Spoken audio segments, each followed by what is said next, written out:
Disebabkan benda ni je, owner kena turun gearbox. Modal pun beribu-ribu. Aduh hai, kesian juga dengan owner ni.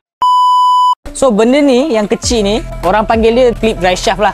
Nama pun clip drive shaft. Macam ni.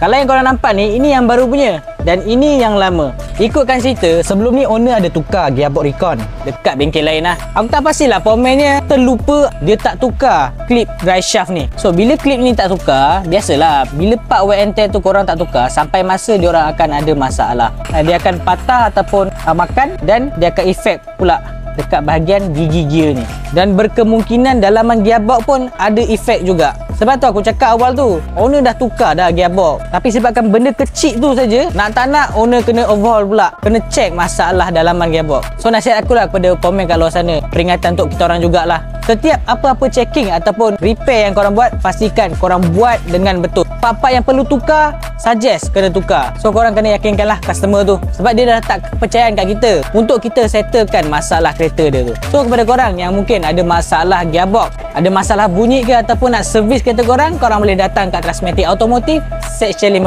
Shah Alam. Dan jangan lupa follow Mechanic Transmission.